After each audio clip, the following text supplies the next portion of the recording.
Tentu kita dengan pengalaman Jepang dan China, kita tidak perlu mengulangi dari awal sekali. Kita bisa bekerja sama mereka pada posisi yang langsung shortcut saja. Di migas itu paling gampang adalah langsung melakukan pemboran. Sebelum pemboran, kita lakukan seismik.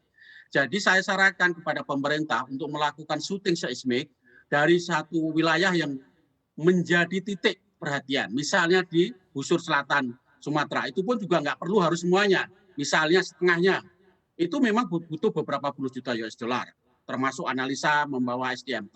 Masalah SDM jangan khawatir.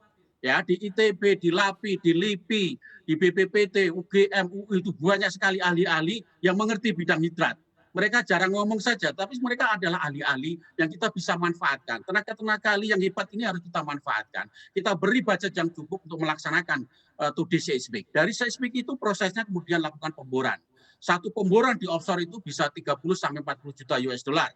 Ya, satu sumur, apalagi kalau production test.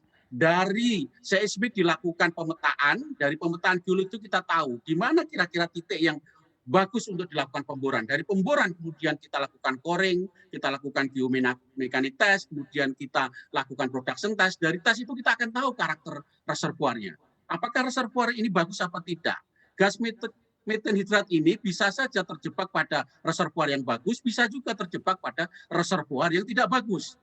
Nah, bisa Anda bayangin production test yang dilakukan oleh Cina itu menyewa rig 2 bulan berturut-turut di samudra hanya memproduksi 1 mmcf per day. Bayangin mahalnya. Itu dilakukan karena dia melihat potensi yang besar ke depan. Artinya kalau serius, ya betul-betul kita harus serius sediain budget untuk itu. Kenapa menjadi sulit? Karena apa? Satu sumur itu hanya memproduksi setengah mmcf per day atau 1 mmcf per day. Bayangin, satu sumur di Tangguh itu produksi 150 juta kaki kubik. Luar biasa, 150 kalinya dari konvensional.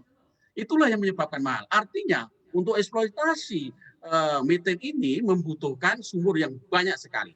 Nah, dari riset drilling tadi dilakukan production test, dari production test kemudian dilakukan seismik lagi, perhitungan riset dan perhitungan karakter reservoir, dibikin POD, dibikin front engineering design, kemudian baru online. Dan jangan lupa, dalam posisi eksploitasi gas, kita harus mencari market dulu.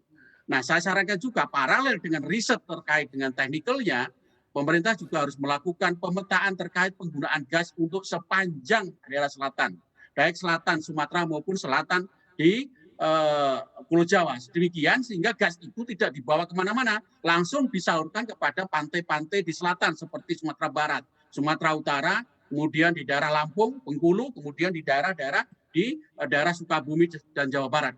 Jadi nggak usah kemana-mana, jadi cukup dipipakan saja. Itu jauh lebih ekonomis. Nah, hal-hal seperti itu, pemerintah harus mau mengeluarkan budget untuk riset, daripada riset yang redundant, yang desktop saja, tolong diberikan riset yang cukup untuk ahli-ahli kita untuk melaksanakan kajian riset yang menyeluruh untuk gas metan ini. Sehingga bukan Mhm. jadi harta karun yang diawang-awang, tapi bisa kita laksanakan.